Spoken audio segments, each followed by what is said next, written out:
Senate will come to order. The chaplain, Dr. Black, will lead the Senate in prayer.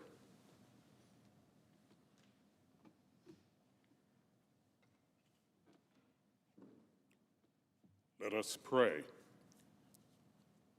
Eternal God, the author of unity, remind our lawmakers that people accomplish laudable goals more through unity than division.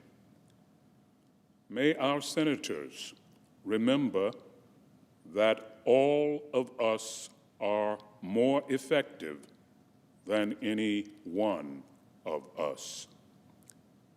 As our legislators pursue effectiveness in their work, give them the wisdom to forge alliances that make the difficult become easy and the impossible become probable.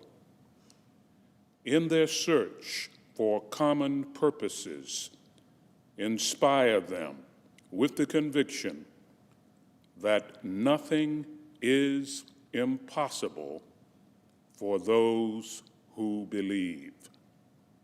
We pray in your omnipotent name. Amen. Would you please join me in the Pledge of Allegiance? I pledge allegiance to the flag of the United States of America and to the republic for which it stands, one nation under God, indivisible, with liberty and justice for all.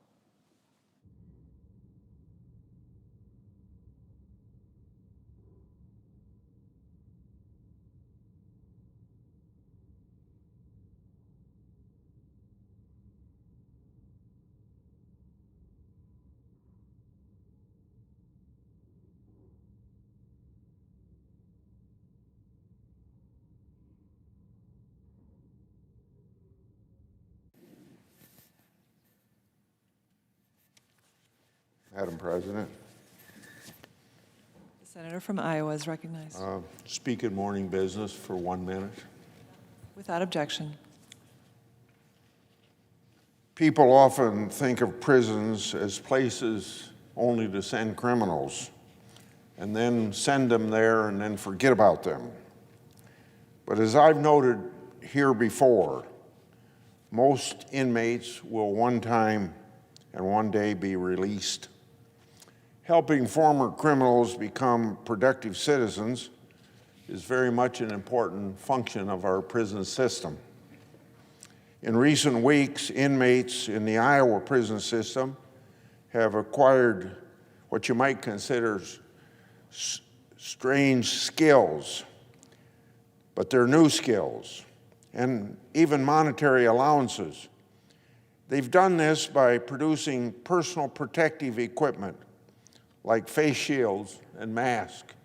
And during this time of the virus pandemic, we all know what those are used for.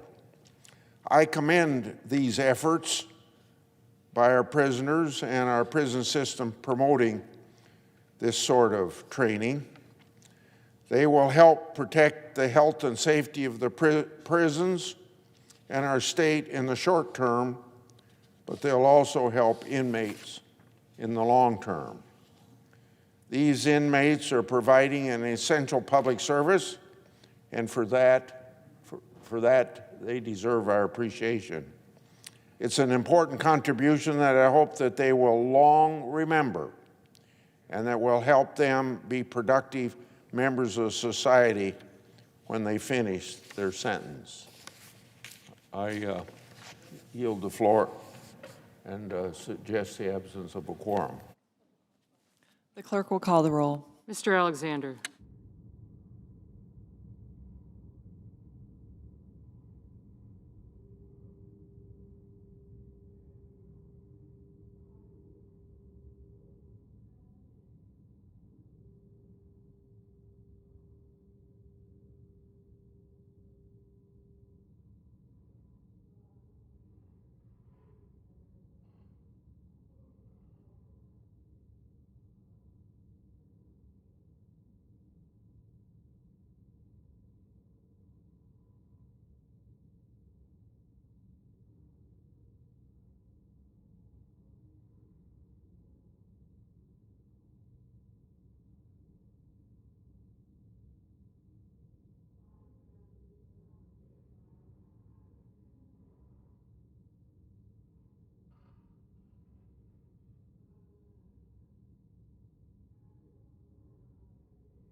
President.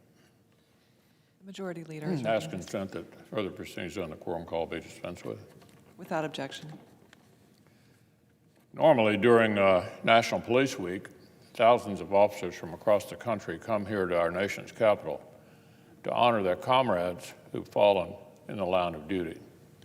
Obviously, the coronavirus has changed the logistics around these kinds of gatherings, but it has not made it any less important that we honor these brave men and women who gave the ultimate sacrifice for their neighbors. Tonight's candlelight vigil for fallen officers will go on as a virtual event. Our hearts will be united in remembering these heroes, and their names are added to the National Law Enforcement Memorial. I'm thinking especially of two of my fellow Kentuckians who will be among those memorialized. Meade County Sheriff's Deputy Chris Hulsey answered the call of public service with a distinguished career that also included time as a firefighter and a paramedic.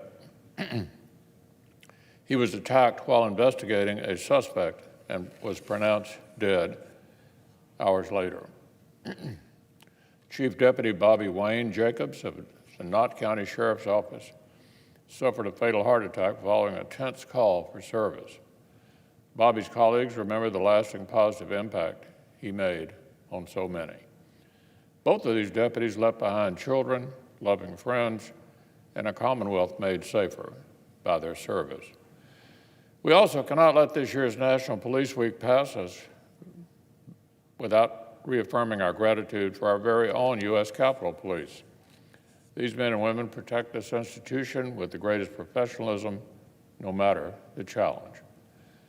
To all peace officers in Kentucky, here in the Capitol, and all across the country, your country thanks you. Now, speaking of keeping our nation safe, the Senate has work of our own to do this week to ensure the safety and security of our nation. In addition to fighting this historic pandemic, it is also our job to keep sight of the other threats to national security that are still evolving, independent of COVID-19. Far from any frontline hospital, the PRC's domineering approach to contested territories in the South China Sea is keeping the men and women of the U.S. 7th Fleet on high alert. From dark corners of cyberspace, Russia busies our national security and intelligence experts with a steady flow of infectious propaganda and disinformation. From the Mediterranean to the Gulf of Aden, Iran continues to expand its regional influence, sow division, promote terror, and threaten America and its partners. And across Afghanistan, the Taliban, al-Qaeda, and ISIS continue to undermine the work of an international coalition and a representative government. These are just a few of the global threats that were with us long before the COVID-19 crisis, and they've only gotten worse during the pandemic. History reminds us that when great nations confront profound challenges at home, their enemies and competitors do not politely pause their own efforts until the situation becomes more stable. Rather, from Beijing to Moscow to caves in the Middle East, our adversaries would be tickled pink if the coronavirus causes the United States to lose our ability to multitask. Some of our Democratic colleagues have implied recently that it is beneath the Senate to spend time on any business that does not exclusively pertain to the pandemic. I could not disagree more strongly. Common sense tells us this crisis demands more vigilance on other fronts of national security, not less. When we take our oaths of office as U.S. Senators, we swear to defend the Constitution against all enemies, foreign and domestic. This coronavirus may have shoved its way to the top of that list, but the list is still a long one indeed.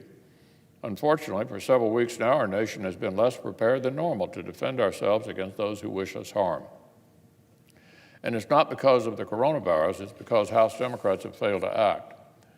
Back in March, the Senate passed a clean short-term extension of key authorities under the Foreign Intelligence Surveillance Act, while a broader renegotiation was underway. After the shameful abuses of the FISA process that marred the 2016 presidential campaign, there was a clear need for meaningful reforms to bring more daylight and accountability into the process. But at the same time, many of us on both sides of the aisle were absolutely intent on preserving these critical national security tools that have helped keep America safe.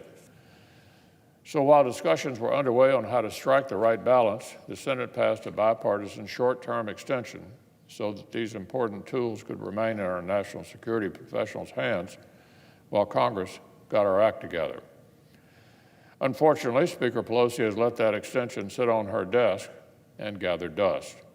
So for more than 8 weeks, these important tools have gone dark. Fortunately, the Attorney General and members of Congress have worked together to craft a compromise solution that will implement needed reforms while preserving the core national security tools. These intense discussions have produced a strong bill that balances the need for accountability with our solemn obligation to protect our citizens and defend our homeland. I understand that several of our colleagues believe this compromise bill is not perfect. Sadly, imperfection is a fact of life when it comes to compromise legislation. But while I respect my distinguished colleagues whose amendments we'll be voting on later today, I would urge senators to vote against them. The current bill in its current form already strikes the correct and delicate balance. And there is certainly no guarantee that another new version of this legislation would necessarily pass the House or earn the President's support. This version has already done both. We cannot let the perfect become the enemy of the good when key authorities are currently sitting expired and unusable. In sum, while the Senate continues overseeing the national response to the coronavirus crisis, we're also making sure the pandemic does not inflict even greater harm by distracting us from other threats and challenges that preceded it. Off the floor, our committees are working through a number of pressing national security nominations, from the Director of National Intelligence to the Secretary of the Navy to other high openings at the Pentagon. When the time comes, I hope we'll be able to fill these crucial openings promptly through bipartisan cooperation here on the floor. I hope our Democratic colleagues think carefully before applying reflexive partisan delays even to the vital security positions during a global emergency. We cannot put Homeland Security on autopilot because another crisis has our attention. The Senate can, will, and must continue to pay attention to both.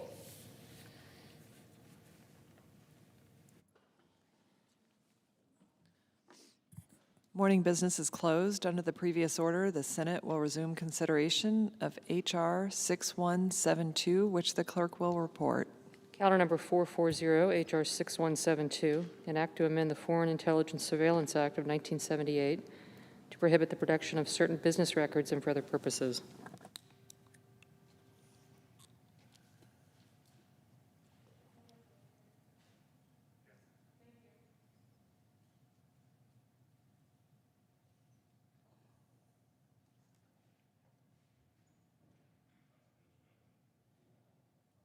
The clerk will call the roll. Mr. Alexander.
Madam President.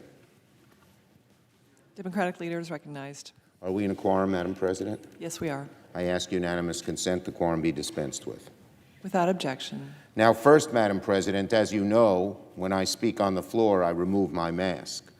But today is a special reason to keep this mask on. This mask is made by Hickey Freeman in Rochester, New York, by American labor, union labor, by a grand and proud and generous company that's been in Rochester in the last 3 decades, the 1800s, 1900s, and now the 2000s. It's a wonderful company. They have kept jobs, good-paying jobs in America to make fine clothing, and they started making the masks to give them to a local hospital at cost. So I salute Hickey Freeman. I salute the great tradesmen and women who work there, and may they continue for hundreds more years, providing jobs in Rochester and helping when we need help.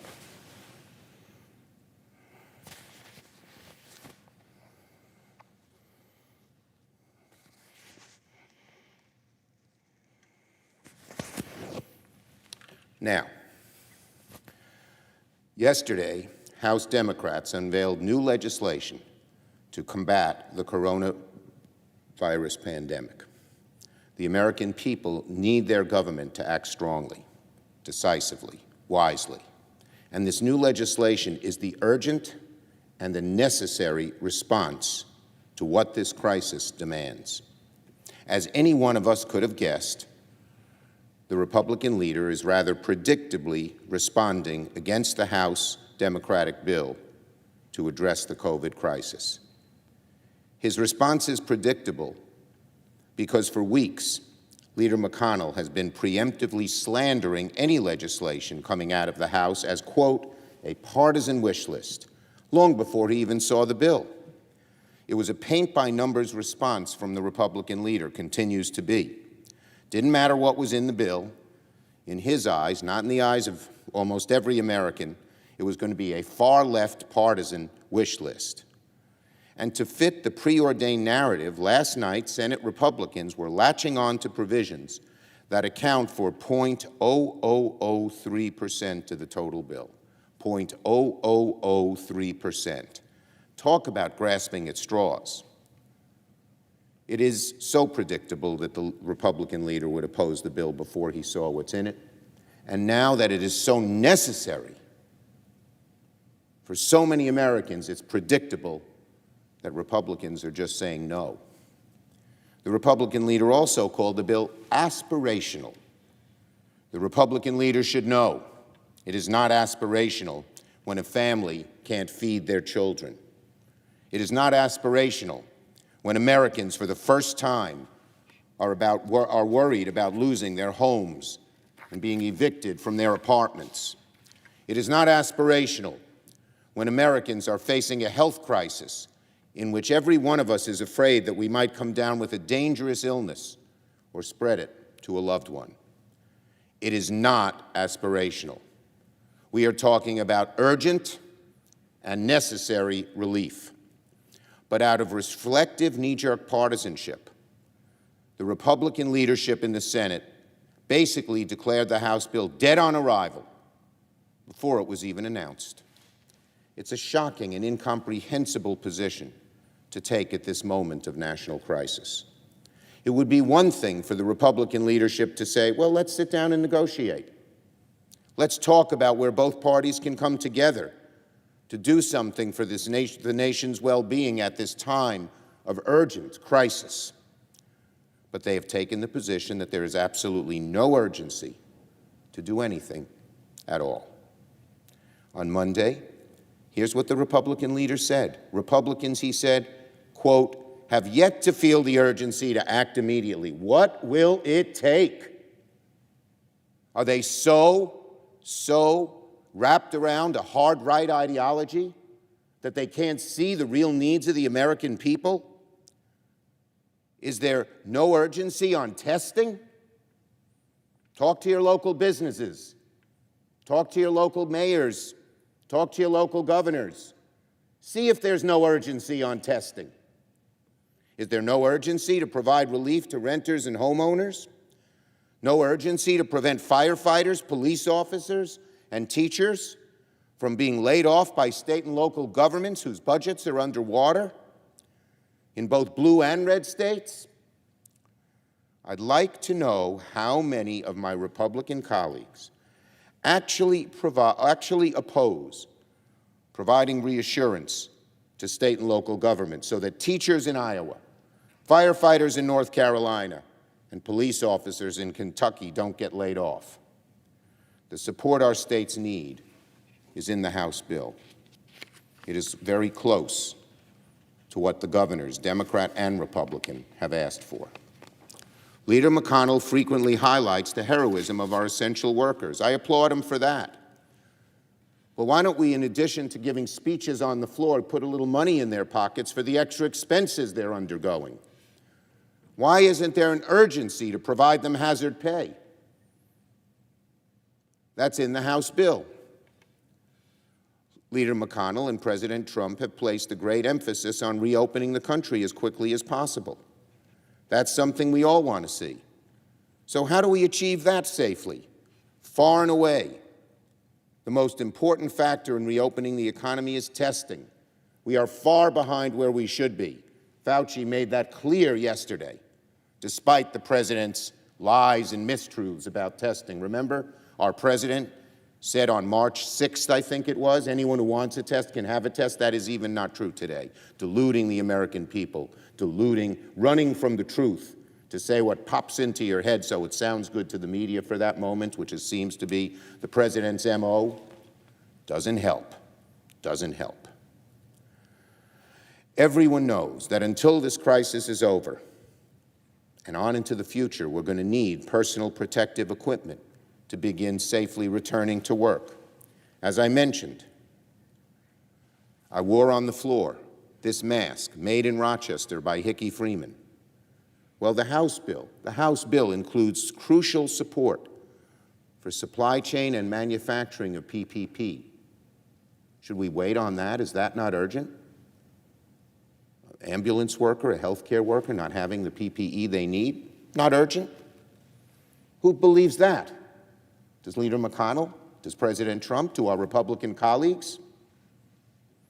It is just baffling that at this time of probably the greatest crisis we have faced, both health and economic, in decades, that the Senate Republican leadership, instead of working with Democrats to find common ground on these crucial issues, has decided it will be against taking urgent and necessary action to help the American people in a time of national crisis. Unless, of course, that means liability protections for big corporations. That seems to be their number one concern. Mr. President, or Madam President, more than 30 million Americans are now unemployed. More than 80,000 Americans have died. Just how many lost jobs, lost businesses, lost lives will it take before Senate Republicans begin to feel the urgency? Now, on another matter. Last week, Americans learned that the Trump White House had blocked release by the Center for Disease Control of a document that contained guidance for safely reopening up the country. According to media reports, this guidance was painstakingly prepared by the CDC to help the country determine when and how to begin easing social distancing without causing undue risk to public health, further spread of COVID, the reoccurrence of a second wave, and more infections and more deaths. The CDC guidance included detailed information and flowcharts to help guide states, local governments, businesses, schools, churches and religious institutions, and individuals as they consider these very challenging questions. Businesses want to know how and when to open. Citizens want to know how they should behave to protect themselves yet get the country open. The CDC guidance includes detailed information and flowcharts to help. Now, a version of this document appeared in the media, but we still don't have the official document as completed by the CDC. Of course, every American, regardless of where they live or what party they belong to, wants to get back to normal as quickly as possible. I know every member of the Senate wants that to happen as soon as it possibly can. I certainly do. But making the wrong decisions about when, where, and how fast to reopen could result in the loss of precious lives that could be otherwise saved and in the recurrence of a COVID second wave that that, God forbid, could be worse than the first. In order to make these decisions widely, the country needs guidance of the nation's best medical and scientific experts. These literally are matters of life and of death. And that's exactly why the CDC prepared this guidance. But the White House has blocked the release of the CDC guidance, reportedly so the president and his political appointees can make changes to it. Now, as we all know, the president is not a doctor. The president is not a scientist. Many don't even believe he's a stable genius, like he thinks he is. It has become painfully clear over the last 2 months how unfamiliar he is with the disciplines of science and medicine. Anyone who would say, drink bleach, use bleach to protect yourself, is not much of a medical expert. So it's difficult, if not impossible, to imagine any legitimate constructive purpose in a desire by the president or his staff to edit the CDC's work. I wish President Trump and his aides could be trusted to tell the American people the truth about this public health crisis. I wish they could be trusted not to engage in political censorship of the medical and scientific judgments of our nation's foremost experts. But at this point in the crisis, after all the falsehoods, all the disinformation, all the transparent attempts at political spin, every American knows full well that the president and his staff simply cannot be trusted to tell the truth about the coronavirus. Just yesterday, the president claimed that COVID-19 cases are falling everywhere in America. But another report, also yet to be released by the president's own coronavirus task force, is said to show that its infection rates are spiking to new heights in a number of large and small communities around the country, places in Tennessee and Iowa, Texas and Kentucky. The point is that America needs and must have the candid guidance of our best scientists, unfiltered, unedited, uncensored by President Trump or his political minions. The CDC report on reopening the country is an important piece of that guidance. The Senate should unanimously support the uncensored release of that document, and therefore, I will now offer a very simple and brief unanimous consent request, and I hope all senators will support it. So I ask unanimous consent the Senate proceed to the immediate consideration of Senate Resolution 572, expressing the sense of the Senate that the report of the Centers for Disease Control and Prevention, entitled, quote, Guidance for Implementing the Opening Up of America Again Framework, be released immediately. I further ask that the resolution be agreed to, and that the motions to reconsider be considered, made, and laid upon the table with no intervening action or debate. Is there objection? Reserving the right to, Madam President, The senator from Indiana. reserving the right to object. The argument that the White House and task force have not been transparent, in my mind, is a faux argument from the minority leader. He's really trying to let career regulators at agencies like the CDC bog down the economy, again with bureaucratic hurdles. I would probably know that as well as any senator here, because I spent 12 years ago fighting to reform health care. It's related agencies that bog the system down, a system that gives us a health care cost that is double that of any other across the country. We'll get back to that. 80 senators on both sides of the aisle weighed in on that before the coronavirus raised its ugly head. The White House and task force have been beyond transparent in the midst of this outbreak, indeed holding unprecedented amount of daily press briefings and allowing for a free flow of information that has been central to the White House's reopening efforts. This is not about transparency. The White House is always going to be in favor of transparency. The president comes from a world of entrepreneurs where we embrace it in competition. This is about the minority leader trying to use the bureaucracy at the CDC to bog down the economy. We have got to, from this point forward, make sure that we adhere to everything the healthcare experts have told us, but we've got to be able to do a couple things at once, and that means a smart restart to the economy. The CDC and other health agencies were targets of the White House deregulation efforts from day one. They were the most challenging regulatory agencies to rein in. The Democrats and bureaucrats who are content with the status quo have been blocking efforts to deregulate since President Trump took office. How we can do that when decades have brought us to the point with the healthcare system in general doesn't make sense to a Main Street entrepreneur like me that has found that a different dynamic works. The CDC, for example, was in the driver's seat during the initial stages of the outbreak. Their missteps on testing forced us to take a one-size-fits-all approach, which didn't make sense to many of us.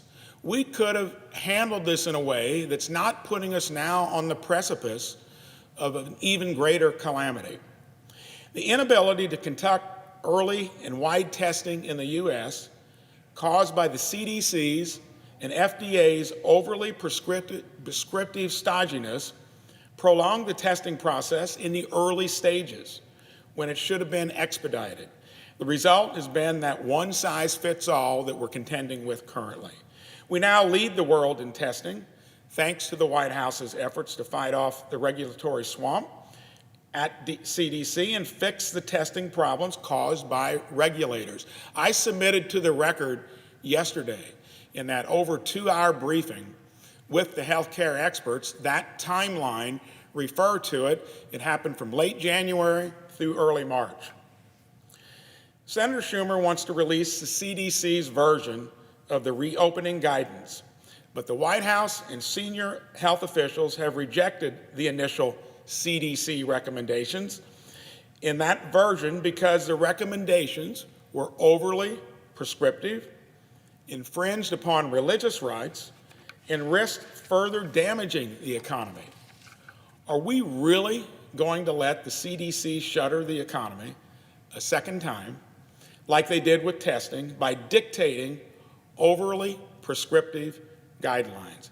President Trump's deregulatory agenda has proven to be an immediate success because we have gone from initially mired in bureaucratic hurdles to leading the world in testing and successfully flattening the curve and fighting the virus. Spoke to a CEO of a pharmaceutical company headquartered in Indiana, said the very same thing. They were stymied from the get-go. He, among other pharmaceutical companies, have put together an entrepreneurial effort to tackle this. It's not going to be done by trying to tie their hands. They're close to getting testing to where it's going to work for all of us. I have a business 3 of my 4 kids run. We want to make sure we have testing to make sure that we can bring employees into a healthy environment and take care of customers. All businesses share that concern. The minority leader and Democrats do not want to reopen the economy because I think, frankly, we had the best one I've ever seen in the 37 years I was a CEO of a Main Street company that went from a little company like the minority leader always talks about. We share that common interest. I was disappointed when the PPP did come out that they weren't helped first. We got that fixed. Let's stay focused on that. We keep moving the goalposts for reopening. If we do that, we risk, in economic terms, what's called demand and supply destruction.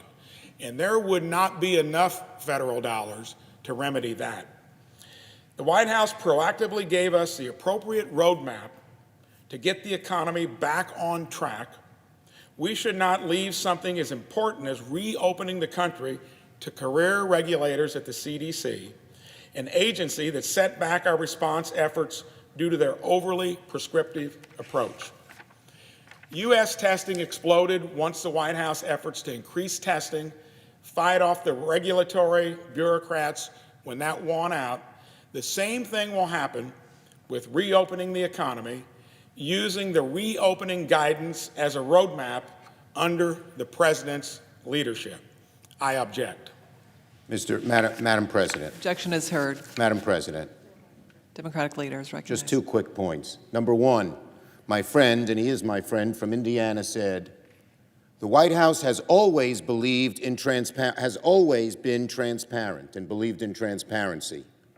Does any American believe that? Does any senator believe that? Does my friend from Indiana actually believe that the White House has always been transparent? And second, he has said that America leads the world in testing. Does any independent scientist believe that? Is there anyone who believes we're leading in testing, that we've done, as President Trump said, and accomplished everything in testing? Does anyone outside the White House and their acolytes believe that? I doubt it. I yield the floor.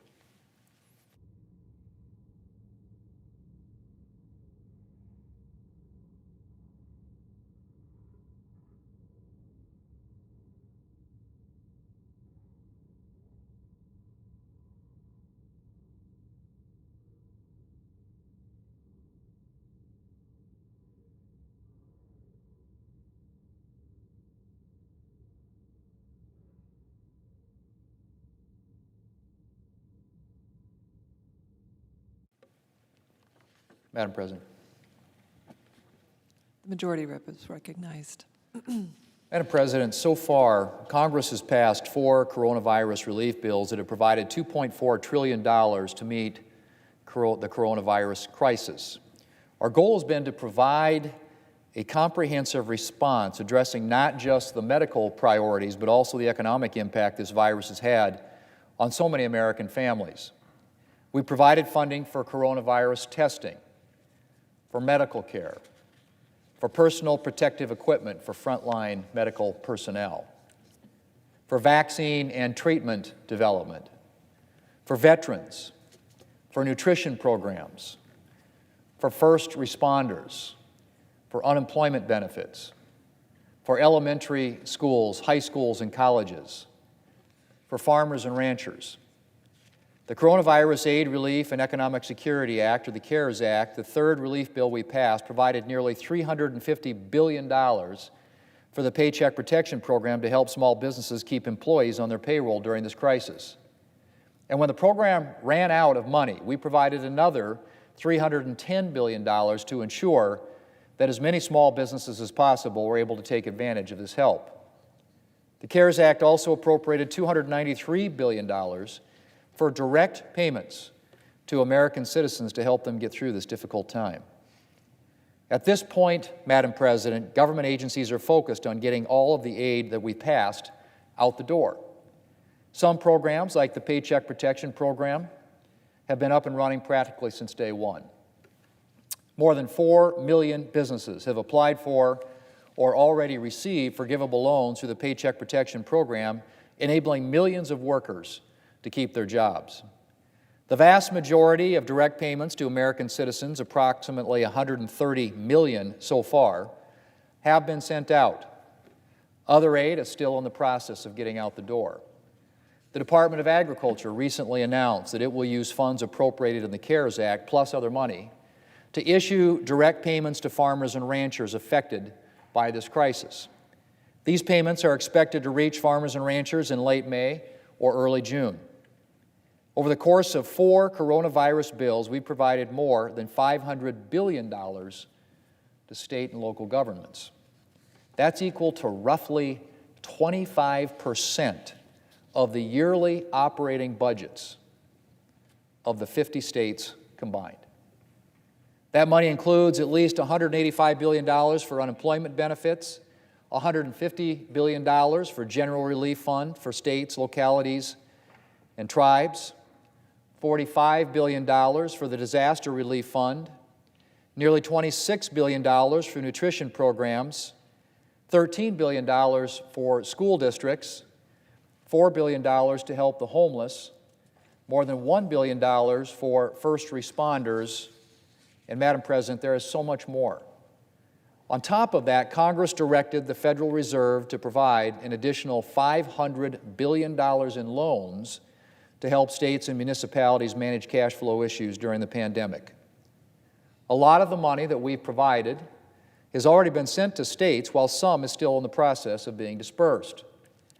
Meanwhile, states are in the process of figuring out how to spend the money that they've received. Some they spent, and some they have not. Which brings me to an important point. My friends across the aisle are pushing for more money, more money, more money. Yesterday, the House of Representatives unveiled a $3 trillion coronavirus relief bill. That's right, Madam President, $3 trillion.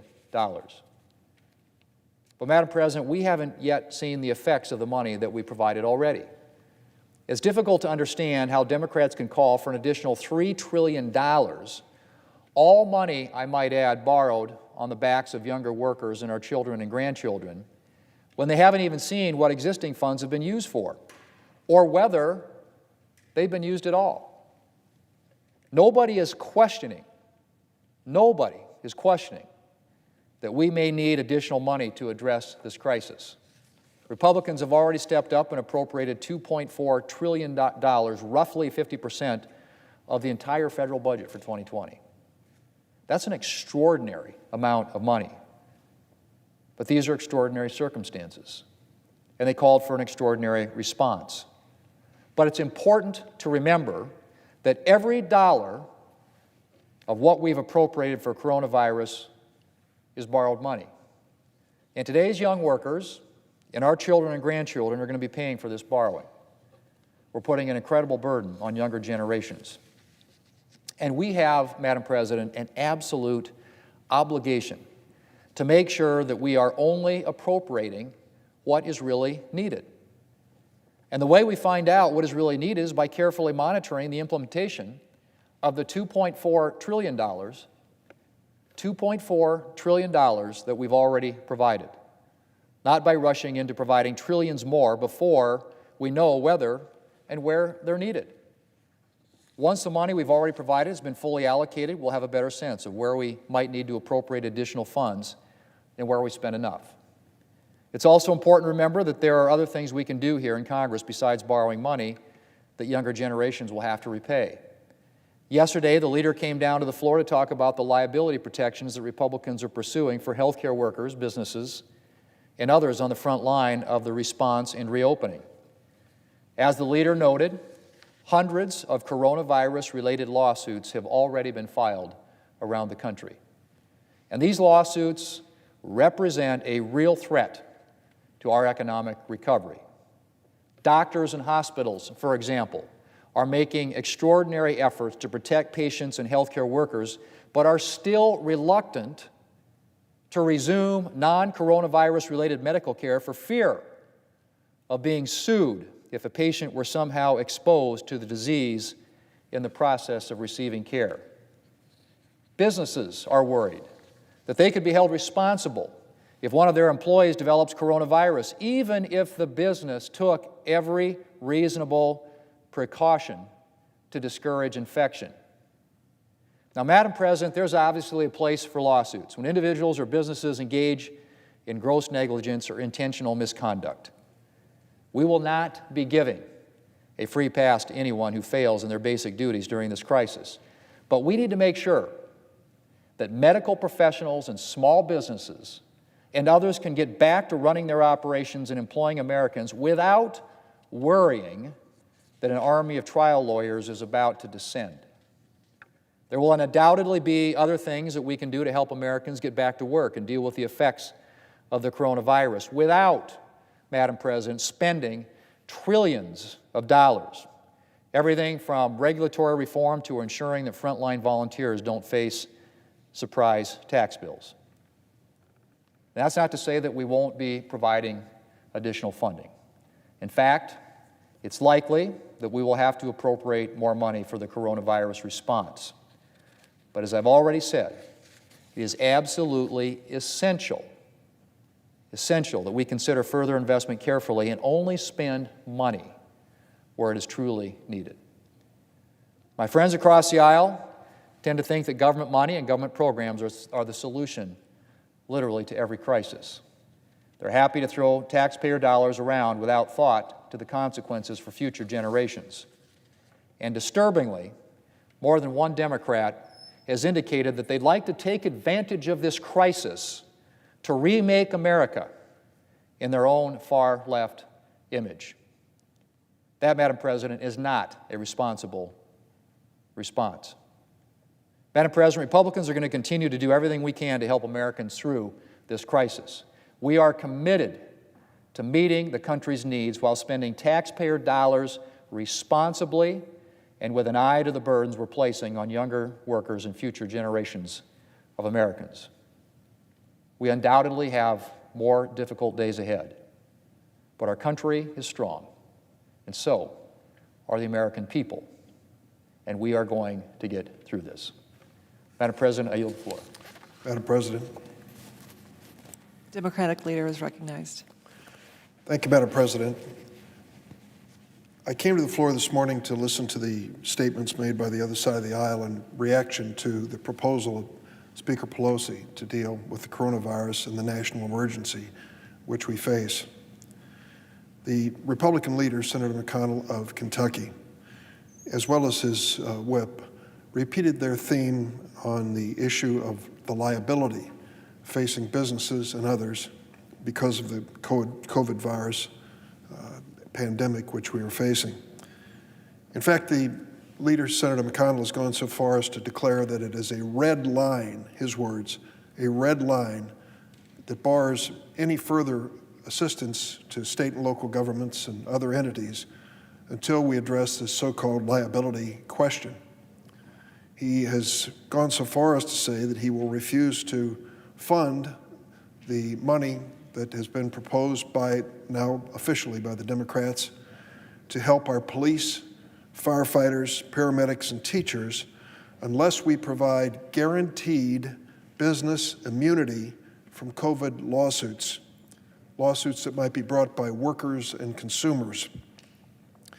Senator McConnell's guaranteed business immunity is an invitation, sadly, for irresponsible corporations to cut corners when it comes to protecting workers as well as protecting their customers. The McConnell red line threat would result in more people being infected by the coronavirus and more people getting sick, exactly the opposite of what we should be doing as a matter of policy.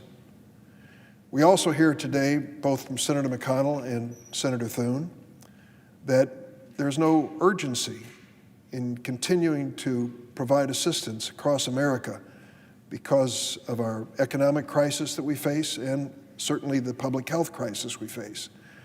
I couldn't disagree more on both counts. The McConnell red line on guaranteed business immunity, as well as the argument that we've done enough. Let's sit back and wait and see what happens. I couldn't disagree more. Yesterday we had a hearing before the Senate Judiciary Committee. Senator Lindsey Graham held the hearing, and the title was Examining Liability During the COVID-19 Pandemic. Now that hearing took place yesterday afternoon after Senator McConnell had come to the floor and spoken about the concerns of businesses about lawsuits against them related to the COVID-19 virus. In fact, Senator McConnell had come to the floor yesterday morning and characterized the lawsuits that were being filed and pending because of this pandemic, and the words he used to characterize them were very explicit.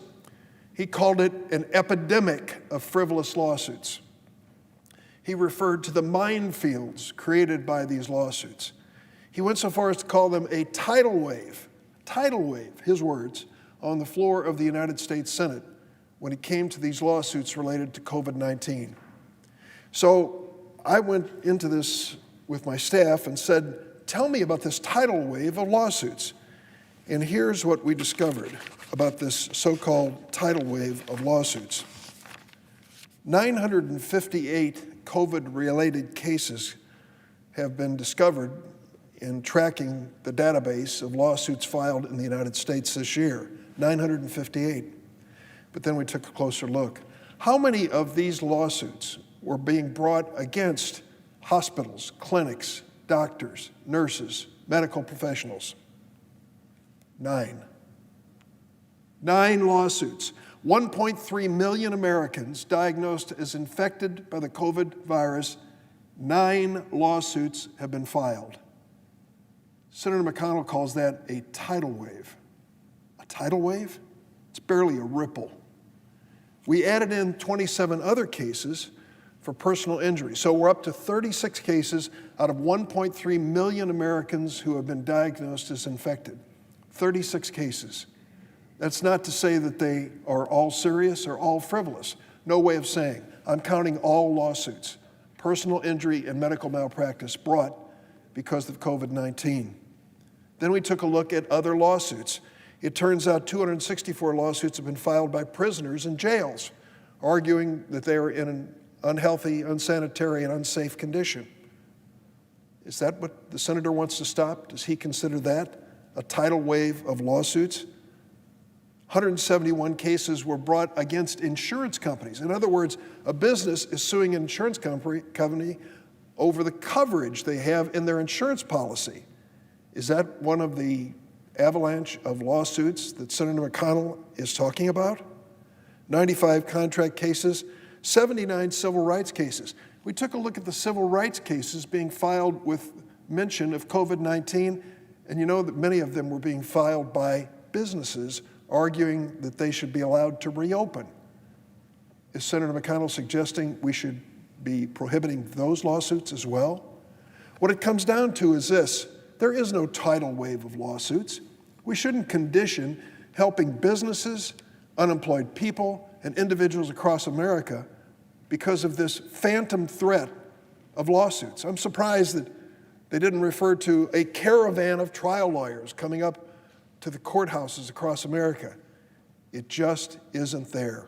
Yesterday in our hearing, we had some excellent witnesses. One of the better witnesses, I'll be happy to concede, was a person brought in by the Republican senators. His name's Kevin Smart. Kevin is the chief executive officer and president of Quick Check Food Stores out of Bonham, Texas. He was speaking on behalf of the National Association of Convenience Stores. And he told the story of what he has done with his businesses and outlets and 600 employees to make it safer for them. He's really gone, based on his testimony, to great lengths to create a safe workplace.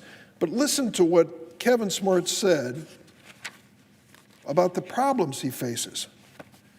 Here's his testimony.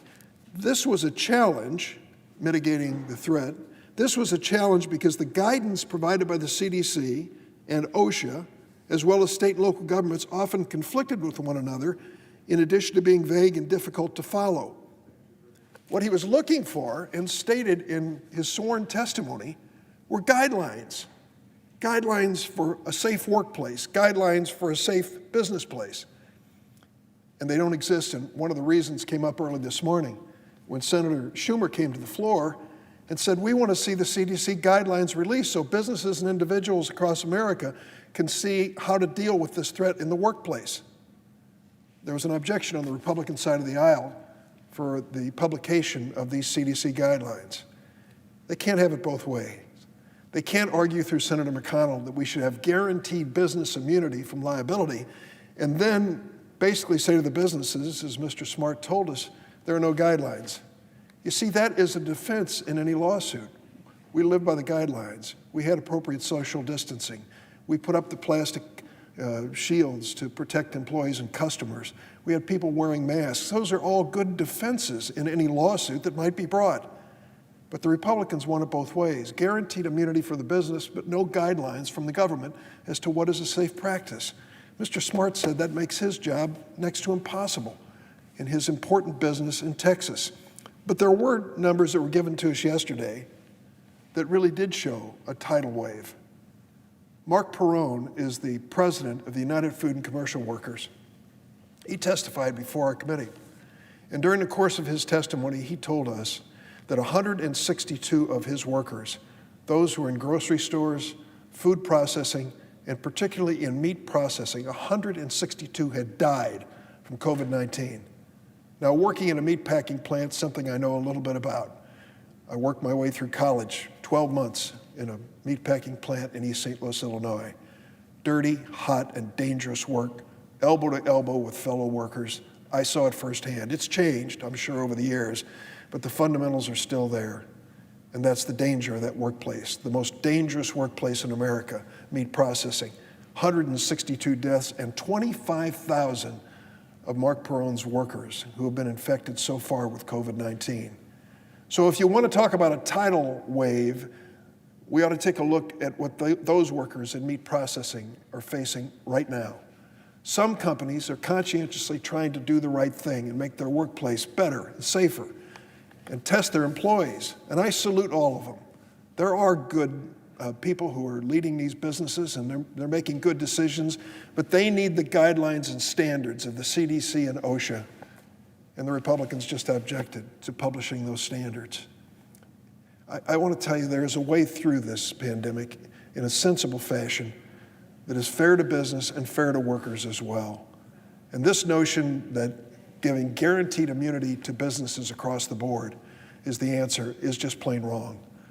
Those businesses, many of them, will take advantage of that umbrella of protection from any lawsuits. They'll cut corners, more people will be infected, and more bad results. Conscientious businesses, like the one represented yesterday on the Republican side in the Senate Judiciary Committee, deserve what Mr. Smart is asking for, standards that we can stand by and live with. And let me say a word about this HEROES Act that was released yesterday by Speaker Pelosi. Yes, she has asked for more money to be spent. We have to decide whether it's worth spending. Is it worth giving more direct economic payments to families across America? I supported President Trump's call for those payments in the first round. Does he believe, do we believe, does the Senate believe that $1,200 is the end of the story for people who are struggling these days, facing unemployment, facing the hardships that are part of our economy? The flood of people at our food banks tells us that people need more resources to provide the basics for their family. Senator Mcconnell has told us that's not an urgent need. Well, he ought to go to a food bank in Kentucky and take a look around. He's going to see a lot of people, not just Democrats, but Republicans and independents, facing the hardships of this economy. And to say that it's not urgent that we provide money to hospitals, I will tell you, even in the areas of Illinois, small town, rural Illinois, hospitals are struggling even if they don't have COVID virus infections to deal with. They're struggling because of the economy and people who are leery about going forward with elective surgery and outpatient treatment. And one thing to keep in mind, even if you happen to have a hospital in a remote rural area with little or no infection from COVID virus, if you want to return to elective surgery, good medical practice requires that you test the patient before the surgery to see if they're positive for COVID virus. Hospitals I talked to are also testing the driver who's going to take the patient home after the procedure. We need testing so that these hospitals, even in areas not directly affected by this pandemic, can get back in business and keep their doors open. What a tragedy it is in any state to lose hospitals in rural areas. Speaker Pelosi, in her bill, the HEROES Act, calls for additional funds for these hospitals. I think there's a sense of urgency to that. Clearly, Senator McConnell does not.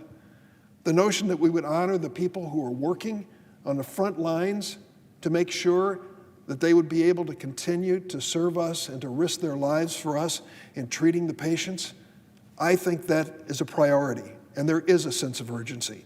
And I think Speaker Pelosi was correct in including that money to give those first responders, health workers, and others a helping hand. And let me say this notion that we shouldn't be helping state and local governments. Who in the world do we think is on the front line in the battle against this national emergency, this pandemic? It's the doctors, of course, and the nurses, of course, but it's also our first responders, our policemen, our firefighters, even our teachers. If we don't provide the resources that have been lost to the states and localities because of this pandemic, there will be cutbacks in pay and layoffs for sure. Is that how we're going to answer this national emergency?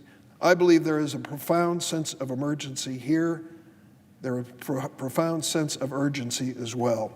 I notice that a couple of my colleagues are on the floor to speak, and I'm going to wrap up my remarks by saying We need to stick with this program of helping America get back on its feet. We need to stand by the individuals who are struggling to feed their families and going to food banks to try to get by. We need to stand by those who are drawing unemployment insurance today with additional federal help, trying to keep their families together while they're looking for a job and waiting for the economy to rebound. We need to stand by the small businesses who cannot survive if we don't continue our assistance. And this notion that because it was Speaker Pelosi who suggested it, it's got to be a bad idea, is just plain wrong and selfish. Look at her proposals on their merits. They mirror what we've started to do with the CARES Act and need to continue to do. As I said yesterday, you don't build a bridge halfway across a river. You build it all the way. Let's build it to the point where our economy can rebound with strength and people can get back to work. Let's stand by the workers and their families and the businesses and support the HEROES Act that's been introduced in the House of Representatives. I yield the floor. Mr. President. Senator from Louisiana. Thank you, Mr. President. I am honored to follow my friend, the senior senator from Illinois. I enjoyed his comments very much. As you know, Mr. President, this Congress has passed, I think, 4 bills to provide money to the American people, to the American health care delivery system, and to businesswomen and businessmen throughout our country to fight the coronavirus and the damage that it has done to our public health and also to our economy. We have spent and will spend, because all of the money is not yet spent, about $3 trillion. That's 3 0 0 0 0 0 0 0 0 0 0 0 0 dollars. That is $3,000 billion. We don't even take in that much money in a year. We take in revenue about 90% of that. So we borrowed the money. I voted for the bills. We had to do it. The Federal Reserve, through its lending facilities, including but not limited to its 13(3) lending facilities, will probably spend at least another $3 trillion. I asked one of the senior officials at the Federal Reserve yesterday, and he told me that in the past 2 months, the balance sheet of the Federal Reserve has doubled. Now, many of the transactions confected by the Federal Reserve, of course, are loans. But we know that all the loans aren't going to be paid back, and since the Federal Reserve can't lose money, we're going to have to appropriate probably even more money than we appropriated in the CARES Act to backstop those losses. So we're up to $6 trillion, let's say. Speaker Pelosi, as you know, Mr. President, has introduced a new bill that would spend another $3 trillion. That, of course, we will have to borrow. Some Americans think we just print the money. We don't. We issue Treasury securities, which is just basically a bond. We borrow the money from people, from many Americans, many foreigners, including but not limited to China, and we have to pay that money back. So now we're up to $9 trillion. That's 9 0 0 0 0 0 0 0 0 0 0 0. And our total debt that's going to put us at about $28 trillion. I'm not going to repeat the zeros again. I think I've made my point.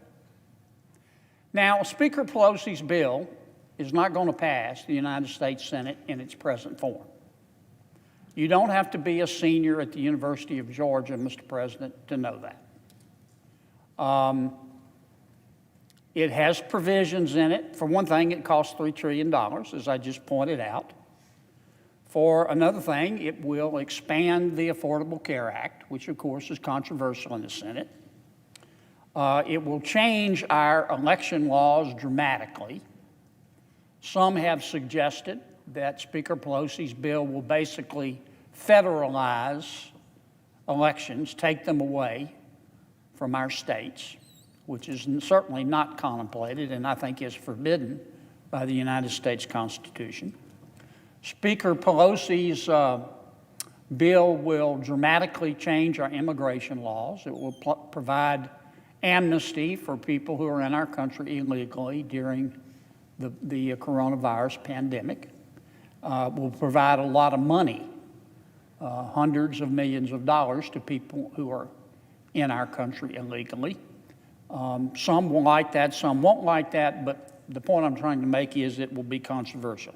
Speaker Pelosi's bill will release many of our federal prisoners during the coronavirus unless the Bureau of Prisons can affirmatively show that those prisoners are not going to go out and commit a violent crime. So in other words, the Bureau of Prisons has to prove that John Doe, the prisoner who's being released, is not going to go out and commit a violent crime. That's an impossible standard, of course, to meet. Speaker Pelosi's bill is very pro-cannabis. I don't know how you feel, Mr. President, about cannabis. That's your business. But it is controversial in the United States Senate. I think it mentions cannabis something like 28 times. And finally, Speaker Pelosi's bill addresses, in many respects, the subject of race. For example, it directs every federal agency to keep deposits in minority-owned banks. I'm not suggesting that that's good or bad. I'm just suggesting to you it will be very controversial, and for that reason, the bill is not going to pass this body in its present form. Now, that sets up, Mr. President, three scenarios. One scenario is that Speaker Pelosi, of course, she knows her bill isn't going to pass, and she doesn't intend for it to pass. It is what we call a messaging bill. She is sending a message on behalf of her party with an eye toward the November elections. It's done around here all the time. So one scenario is it's just a messaging bill and it's political pageantry.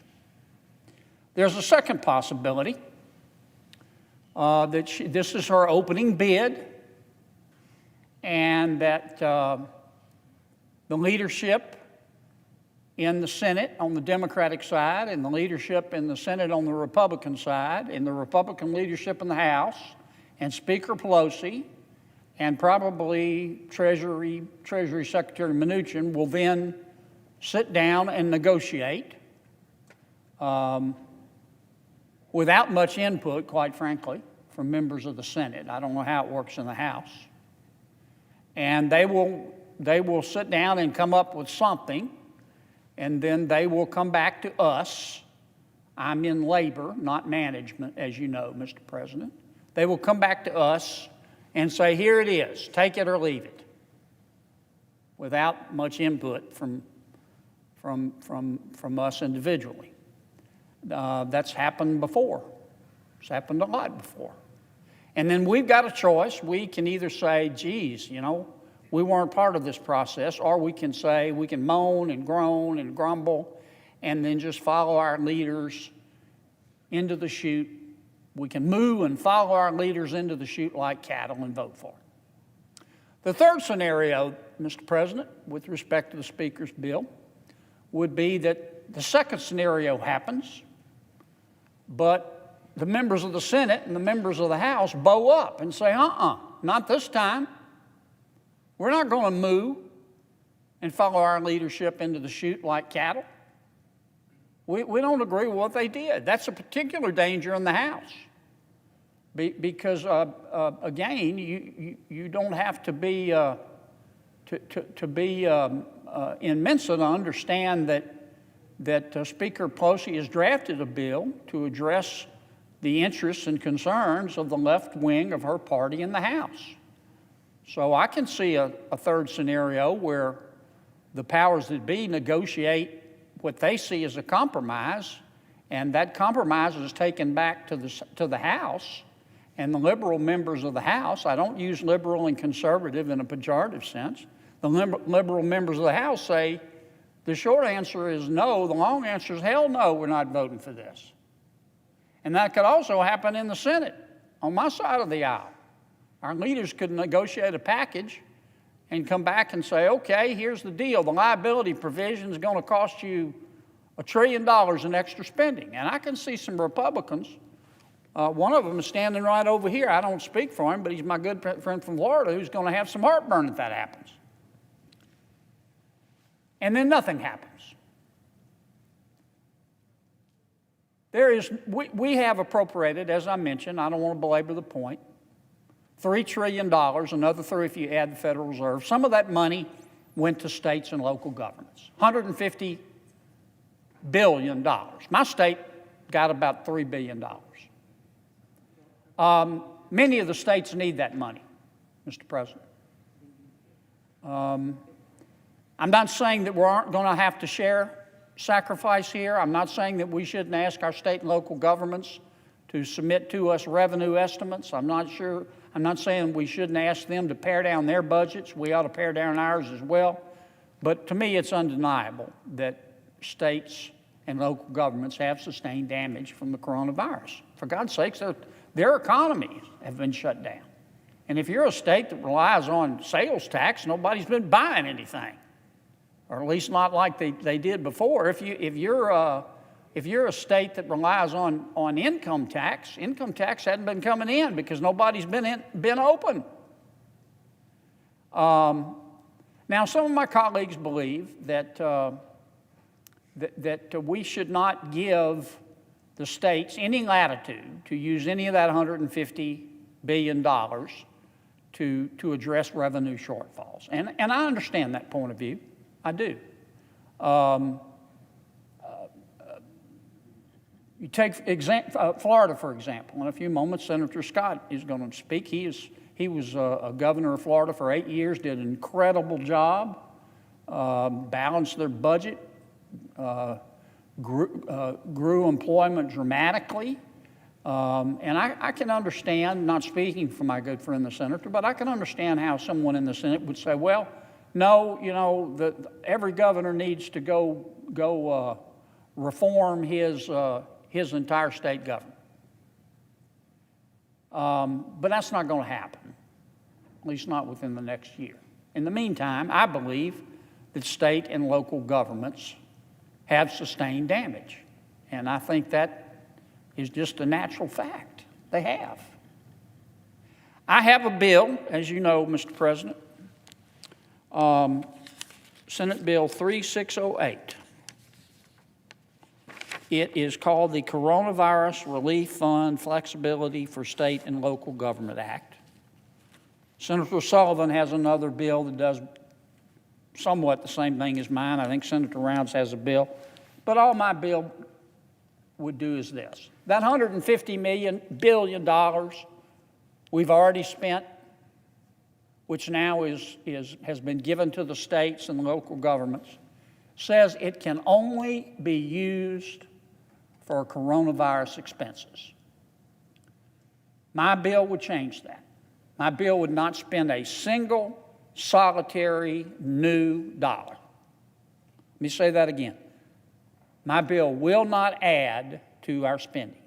It just says the governors have additional flexibility to spend the $150 billion that we've already given them.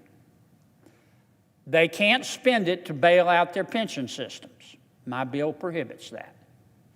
They can spend it to address a revenue shortfall, which many of them have.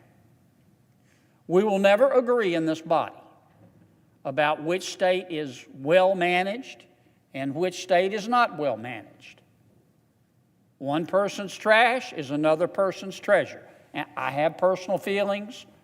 Senator Scott does. I see my good friend Senator Warner. He is here. He was a very distinguished governor of Virginia.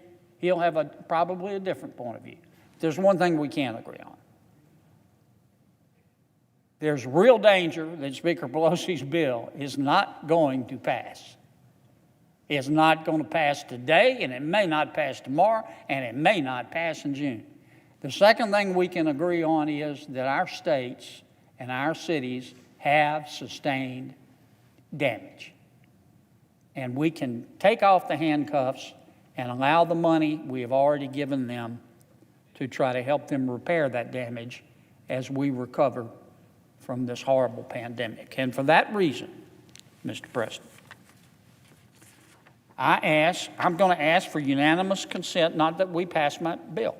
I'm going to ask in a second for unanimous consent that we just vote on my bill. We don't vote enough around here. You know, I came up here to deliberate and decide. I didn't come up here to issue press releases and participate in delay and stultification. No, I want to do an honest day's work for an honest day's pay. Instead, we want an honest week's work or an honest week's pay for an honest day's pay. We want an honest week's pay for an honest day's work.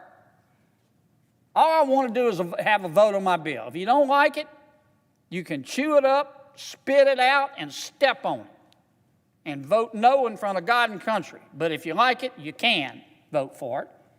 And let's be senators again. And for that reason, Mr. President, I ask unanimous consent that at a time to be determined by the majority leader in consultation with the Democratic leader, the Committee on Appropriations be discharged from further consideration of S 3608, that's my bill, Mr. President, and the Senate proceed to its immediate consideration. I further ask that there be 2 hours of debate. See, we'll have plenty of debate.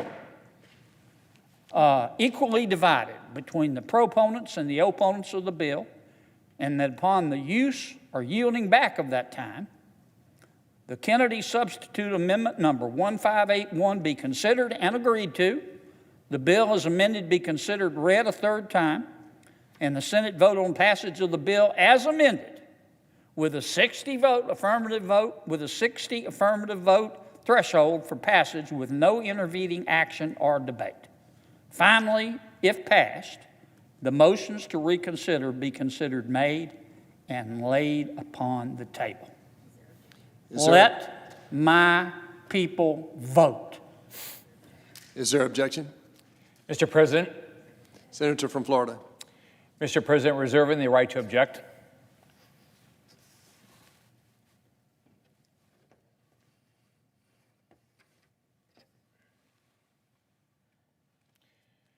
I appreciate the comments and I respect the opinion of my colleague from Louisiana. The coronavirus pandemic is a significant and life-altering time in our nation. Our country and our economy will never be the same. This is absolutely a challenging time for every level of government. We continue to work together to try and help the small businesses and individuals that are hurting and get our economy back open as soon as possible. This crisis was unprecedented, and Congress took bold action to stem the spread of the virus and save our economy. But if we're not careful, Congress will create another equally devastating crisis down the road, a crisis of our own making. Our national debt and deficits, already at unsustainable levels, have skyrocketed as Congress has spent almost $3 trillion to address this crisis. At some point, we need to start thinking about the impact this spending will have on our country's financial future and the future of our children and our grandchildren. As I mentioned during my remarks last week, I appreciate the spirit of my colleague's proposal and understand his desire to help his state. I know he cares as deeply for Louisiana as I do about Florida. I want to help states too, which is why I support maintaining the existing restrictions tied to the Coronavirus Relief Fund that were included in the CARES Act. While imperfect, the Coronavirus Relief Fund makes sure spending is for coronavirus response. Regardless of whether we're removing existing guardrails or talking about completely new funding, both actions would result in a blank check bailout for states. Let's remember, we're talking about $150 billion. To put that in perspective, the median income per capita in Florida is about $30,000. $150 billion will pay the total annual income for more than 5 million Floridians. And let's talk about who we're bailing out. Not those on unemployment, we took care of them in the CARES Act. Not our teachers, we took care of them in the CARES Act. Not our healthcare workers, we took care of them in the CARES Act. We are bailing out liberal politicians who cannot live within their means, and now we are asking Floridians to pay for the incompetency of governors like Andrew Cuomo. We can't give hard-earned taxpayer money to poorly managed states that are going to turn around and spend it on their liberal priorities and to backfill their budget shortfalls and solve their long-standing fiscal problems. States like California, Illinois, and New York have big budgets, high taxes, and tons of debt because they refuse to make the hard choices and live within their means. They know they cannot tax their citizens more, so now they have their hands out to federal taxpayers to rescue them. But that's not fair to citizens of states like Florida, where we made the hard choices. Mr. President, let me just show you this chart. From 1985 to 2018, this is how many people moved to Florida from other states. We gained over 2 million people. This is how many people left New York, Illinois, and California. And why did they leave? Well, partially they may like our weather better, but look at the tax rates. Way higher in these states. Look at their business climate. Those 3 states are the 3 worst in the country. Look at what the tax foundation ranking is, some of the worst states in the country. Then look at the debt. We have more people than New York by about 2 to 3 million people, and their debt, 7 times as much? Illinois, we're at least double, and they've got almost 3 times as much debt. So you look at this, and this is why income is moving to our state and away from these states, and now these states want us to go tax our citizens. They want us to tax our citizens to pay for their debt, their pensions, for all their fiscal irresponsibility. And that's not fair to the citizens of our state. When I became Florida's governor in 2011, we had a big budget shortfall, and we had lost 832,000 jobs in 4 years. When I became governor, we started cutting taxes every year. We cut $10 billion over 8 years. And guess what? Our revenues increased. The state went from losing hundreds of thousands of jobs over 4 years to adding 1.7 million jobs in 8 years. We turned a $2.5 billion budget shortfall into a $4 billion surplus, with $3 billion in a rainy day fund. I was the first Florida governor in 20 years to actually pay down state debt. I paid down, with the support of my legislature and the success of our state, 1/3 of our state debt in 8 years. That didn't happen in California, it didn't happen in Illinois, and it didn't happen in New York. New York Governor Andrew Cuomo said it was irresponsible and reckless not to bail out states like his, a state with 2 million fewer people than Florida, with a budget almost double ours. The opposite is true. It's irresponsible and reckless to take money from America's taxpayers and use it to save liberal politicians from the consequences of their poor choices. Every day, American families make responsible budgetary decisions. Well-managed states like Florida have done it for years. It's time for New York, Illinois, and California to do the same. As you can see from this chart, Congress has already allocated billions of dollars in direct and indirect aid to states and localities. Total direct funding from the federal government already exceeds over $1 trillion. And this doesn't begin to count another $1.3 trillion in indirect assistance to small businesses, individuals, and increased unemployment benefits to families in all of our states. But let's look at it. We've got $150 billion, again, $1 billion for expenses. And by the way, this is not the way it's done with FEMA. This money has been sent with no obligation of the states to pay a portion. When I had my hurricanes, I had to pay a portion of the cost that the federal government would participate in, but we still paid a part of the cost. We've got $500 billion in short-term loans for municipal governments, $45 billion in FEMA disaster funds, $30 billion for education, without knowing whether education costs went up or down, $34 billion for mass transits, community grants, $270 billion for under the appropriation that goes, on top of the indirect funding. So we have not sent a lot of money to the states already. I appreciate that the senator from Louisiana is seeking a vote on this proposal. However, this legislation has not been considered by any committee. Although I think we both agree the CARES Act was far from perfect, Congress must work methodically before we make such large-scale changes such as those proposed by my colleague. We have to get absolutely serious about how we're spending taxpayer money, the fact that this year's federal budget deficit will be the largest in the history of our nation. I have 7 grandchildren. 4 of them are watching here today: August, Eli, Quentin, and Sebastian. I have no interest in saddling them or children like them across the country with mountains of debt. To do so would not only be a political failure, it would be an abdication of our moral responsibility.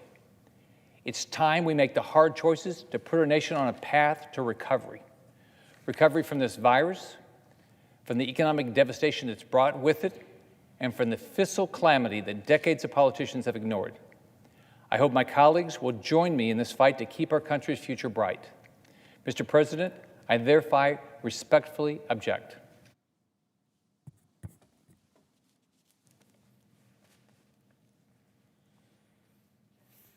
Objection is heard. Mr. President. Senator from Virginia. Mr. President, I'm coming here to speak on a different topic, but I wanted to simply comment for a moment on the exchange between my friend from Louisiana and my friend from Florida. I can assure that my friend from Louisiana, who was ranked the best managed state in America by an independent source, Governing Magazine, Commonwealth of Virginia, at least during my tenure as governor. We are also proud to be ranked by Forbes magazine the best state for business. And I've looked at the Senator from Louisiana's bill. It may not be perfect. I actually think we should be voting on it.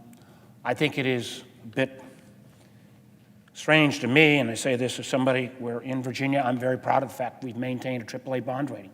We are fiscally responsible. Our fiscal health, I would wager, is candidly better than virtually every other state in the country. And we've made the hard choices to make that happen. But somehow to me, when we say we're going to come in and bail out the airlines because they've lost revenues, we're going to come in and very generously take care of every small business when they've lost revenues. But when states and localities across the country are losing revenues at a record rate, to say we're not going to give them certain flexibility, I would concur. If we had an amendment, a bill like that, I'd even put a clause and support a clause in place that would say let's prohibit any of those funds being used to take care of long-term obligations like pension funds. But the notion that somehow we're going to say we're going to take care of everybody else who lost revenues, but we're not going to take care of a local government who's seen its meals tax dry up, its lodging tax dry up, its sales tax dry up, and you suddenly are on your own and you got to lay off police officers and firefighters and EMTs at this moment in time, doesn't make sense to me. And I hope the senator will continue to press his case, and we'll get a chance to have that debate. But, Mr. President, I rise today because we also face the greatest unemployment crisis America's seen since the Great Depression. More than 33 million workers have lost their jobs due to the coronavirus pandemic. Millions of these folks have also lost their health insurance. I just was reading 27 million Americans have seen their health insurance lost due to the virus. The Federal Reserve actually forecasts that 47 million Americans, or nearly 1/3 of the workforce, could lose their jobs. Now, these aren't just numbers. They represent the pain being felt by families across the country as we enter into the greatest economic crisis of our lifetime. Candidly, we need to face some hard truths about how we got here and what will come next if we fail to act. The reason we are facing this dire economic crisis is simple. The federal government failed to take the appropriate early actions to control this virus. That's why we have to do social distancing. Social distancing isn't very much fun, and I see some of my friends and colleagues on the floor. It's particularly hard for people who spend their lifetimes shaking hands and saying hello to folks. It's been tough on all of us, but it has saved lives, and it's begun to flatten the curve. But we also know that things can't just go back to normal overnight. Not before we have a vaccine. Not before the government, working in concert with the private sector, solves the chronic shortages in testing and PPE that have hampered our response to this pandemic from day one. States like mine are working towards a new normal where we gradually scale back social distancing, when it's safe to do so. But it's just not realistic to suggest, as the president has, that we can just immediately reopen the economy before we've contained the virus. As if companies will simply just resume normal business, knowing that another coronavirus outbreak could shut them down any day. As if a virus for which we still don't have a vaccine didn't just kill more than 80,000 of our fellow Americans. Mr. President, it's time to face the facts about what it'll take for our economy to recover from this public health crisis. There is not a magic switch that we can just flip. Unfortunately, there will not be a V-shaped recovery if we stay our current course. Just as it took the U.S. years to emerge from the Great Depression, it could take years or even decades to recover from the coronavirus if we do not take immediate, bold action in the next coronavirus relief bill. Our first goal must be to prevent further job losses, as well as permanent disruptions like business closures, evictions, and foreclosures. Second, we must work quickly to reduce the economic uncertainty facing workers and small businesses. To do this, we need to provide immediate assistance to millions of American workers who have gone overnight from a steady job to unemployment through no fault of their own. I'm not talking about another stimulus check. I'm not talking about unemployment benefits. I'm talking about paychecks. The proposal which I had put forward with Senator Sanders, Senator Jones, Senator Blumenthal would create a national Paycheck Security program for American workers. A very similar proposal has been put forward by my friend on the other side of the aisle, Senator Hawley from Missouri. It uses a direct support model that has support on both the left and the right. Matter of fact, the New York Times and the Wall Street Journal have both commented on that. We know those news organizations never agree on anything, but they both think this approach bears merit. And we know this direct support approach works because it has been implemented successfully in a number of European countries and in Canada, where the unemployment rates, yes, they bumped up, but a couple of points, not to the level of what I believe will be over 20% unemployment, and what the Fed and even the administration officials have predicted may reach 25% within the next month. Paycheck Security means that the federal government would help cover the payroll expenses for rank-and-file workers who've been furloughed or laid off because of the coronavirus. These Treasury Department grants would cover salaries and wages up to $90,000 for each employee plus benefits, and run for at least 6 months. They would also provide funds to many businesses to help cover business operating costs, such as rent and utilities. The program would be delivered through the Employee Retention Tax Credit, something I was happy to work with my friend from Oregon on, that we got into the earlier Cronusville, which is already set up at the IRS and can be leveraged to deliver far greater benefits than it currently provides. In exchange for the Paycheck Security grant, employers would commit to forego further layoffs and maintain the pay and benefits of rank-and-file workers. They would also be required to suspend stock buybacks and limit CEO compensation for at least the term of federal assistance. A national Paycheck Security program would immediately work to prevent financial calamity for millions and millions of American families. At the same time, it would maintain and in many cases reestablish that critical link between workers and their employees. That reestablishment of that link would put in place the health care benefits that many workers receive through their employment that they've now lost, even though they may be on generous unemployment. If we reestablish this connection, the economy would be able to bounce back much more quickly after the public health crisis ends. The certainty provided by this program would also give consumers the confidence they need to begin spending money in the economy, accelerating the eventual economic recovery. It will be expensive, and I can say this as someone who spent a long time thinking and working on trying to reduce the deficit. But when we compare it to over $660 billion spent on the PPP program, which has only taken one section of our economy, businesses under 500, that's done nothing so far for those mid-level businesses, 500 to 10,000,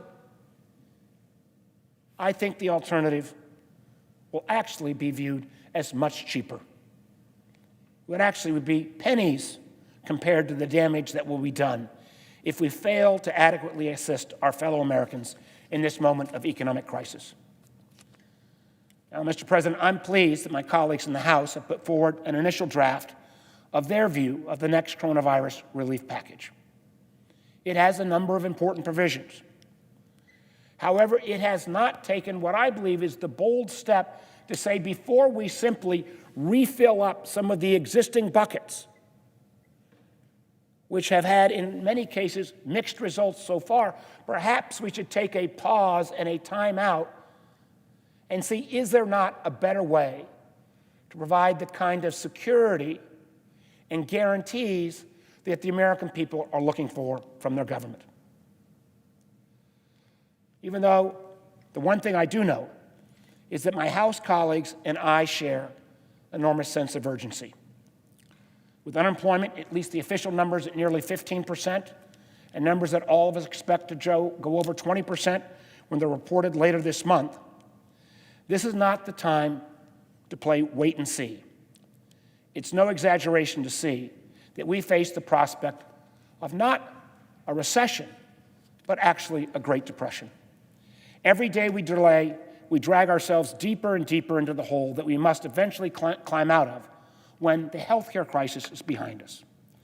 And as we enter into negotiations over the next phase of the coronavirus response, I would encourage my colleagues on both sides of the aisle to take a look at bold solutions. Let's give our fellow Americans the kind of paycheck security they deserve. Let's put paychecks, not stimulus checks, in their hands. Let's help them get back to work as fast as it safely is able to do so. Thank you, Mr. President, and I yield the floor.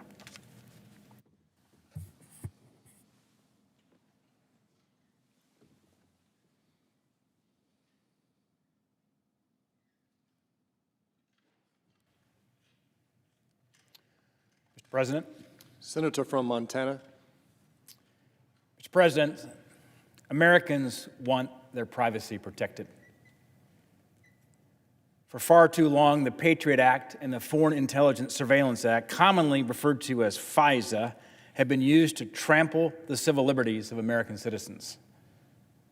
For Montanans, the right to privacy is so fundamental, it is enshrined in our own Constitution. In fact, very few states have such protections. But the drafters of the Montana Constitution recognized that privacy was essential to exercise all of the other freedoms that we hold so dear. The bill the U.S. House has sent us does have some good reforms. It has some good provisions in it, including a provision from my bipartisan bill with my colleague from Oregon, Senator Wyden, called the Safeguarding Americans' Private Records Act, which would revoke the now terminated call detail program, which secretly collected data on our cell phones, our landlines, as well as private conversations. But the House bill fails to enact real reforms to FISA that will actually protect the privacy of the American people. And we saw what a handful of scornful government bureaucrats did to President Trump when they abused FISA to serve their political motives.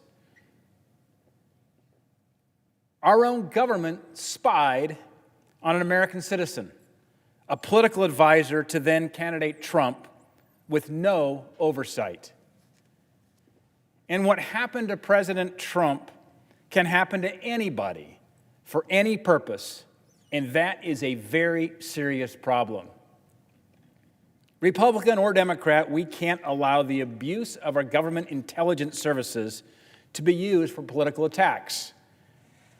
It puts our democracy in danger, and it undermines the trust and the confidence that our citizens place in these same institutions that are meant to protect them. The House bill fails to prohibit the warrantless searches of browsing data and internet search history. And it fails to include any meaningful oversight and accountability. We need to get government out of our private lives and instead prioritize freedom and privacy. We can and must protect our national security and protect our civil liberties by making targeted reforms that will keep everyday Americans, their privacy secure, and continue to allow the government to go after the bad guys. The House bill does not go far enough, and we cannot compromise on an issue that is so vital to the very foundations of our government.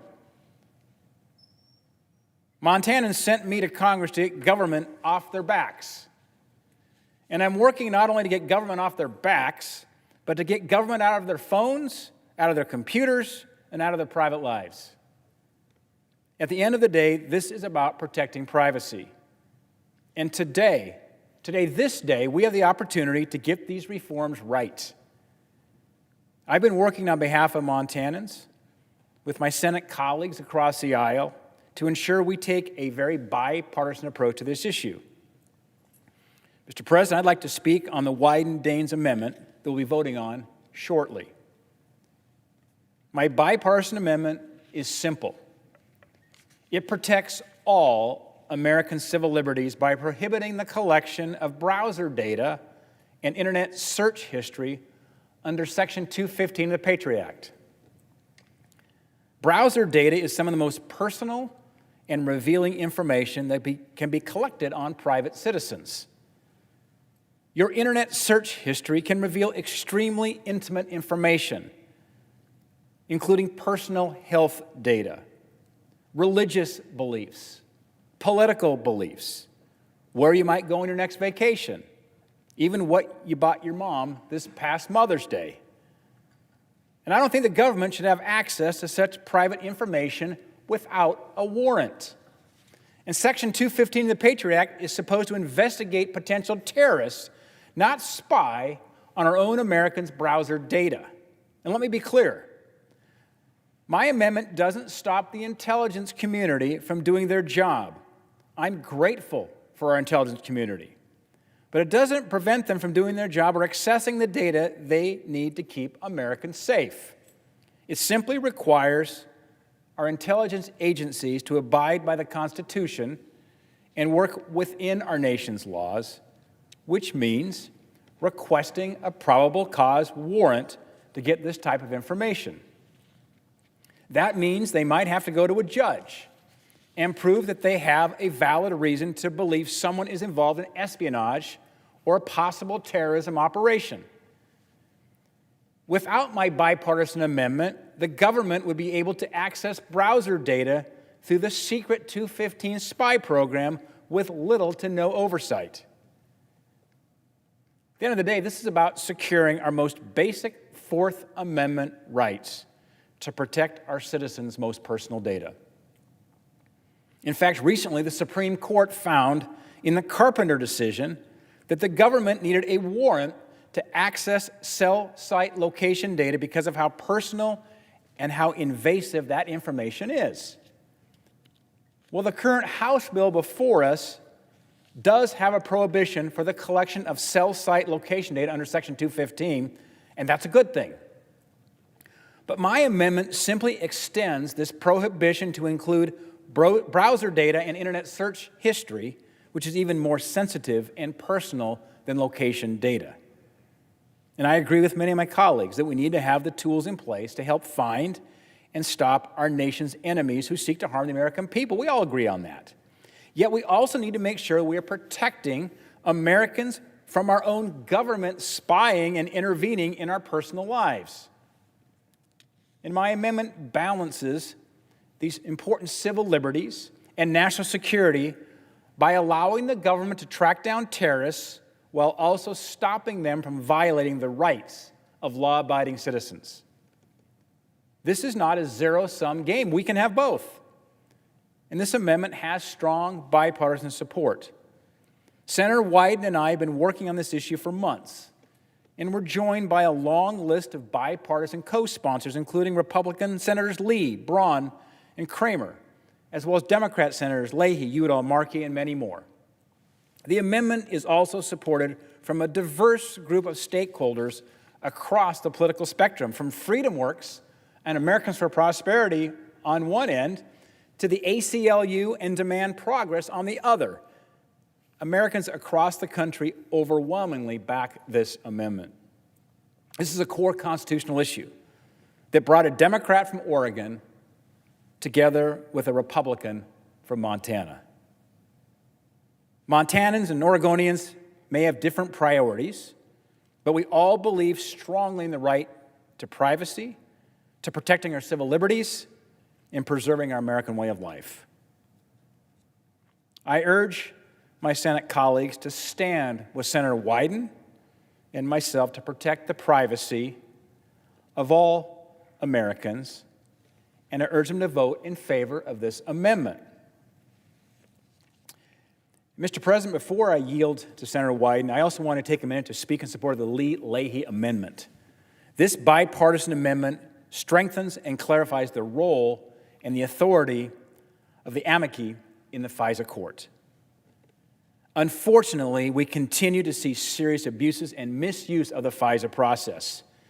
Most notably, the Department of Justice's Inspector General found major abuses in applications to surveil President Trump's campaign advisor, Carter Page.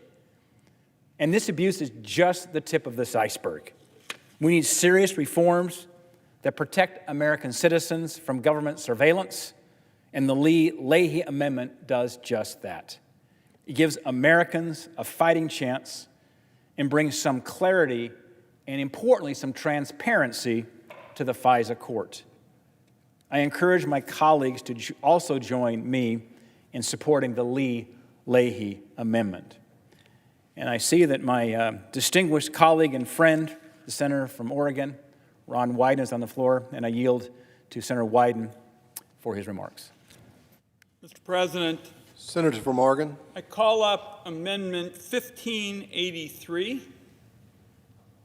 The clerk will report.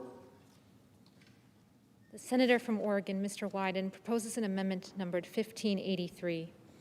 On page 7, strike lines 13 and 14. President, I would ask following. consent that the reading of the amendment be dispensed with. Without objection. Mr. President, thank you, and I want to thank my colleague from Montana for our work on this effort, and I hope we can count on strong support from his caucus, the Senate majority, when we vote in a little bit. Mr. President, I rise to offer this bipartisan amendment because I think a basic question needs to be asked at this unique time. Is it right when millions of law-abiding Americans are at home for their government to be able to spy on their internet searches and their web browsing without a warrant?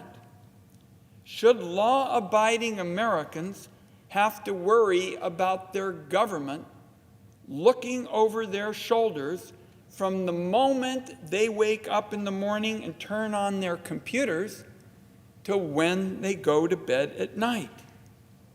I believe the answer is no. But that is exactly what the government has the power to do without this bipartisan amendment. I want to start by reflecting for a moment on how Americans are using the internet these days. They're helping kids with homework, checking out prescription drug prices for a sick parent, and they visit scores of different websites. In a pandemic, the internet may be their only connection to the outside world. So the question that we're presenting is, don't those Americans deserve some measure of privacy? Don't they deserve better than their government snooping into the websites they visit? How can this be that the government can spy on them when they're not suspected of doing anything wrong? And most importantly, how is this okay in America? With web browsing and searches, you are talking about some of the most intimate, some of the most personal, some of the most private details of the lives of Americans. Every thought that can come into people's heads can be revealed in an internet search or a visit to a website. Their health history, their medical fears, their political views, their romantic lives, their religious beliefs. Mr. President, collecting this information is as close to reading minds as surveillance can get.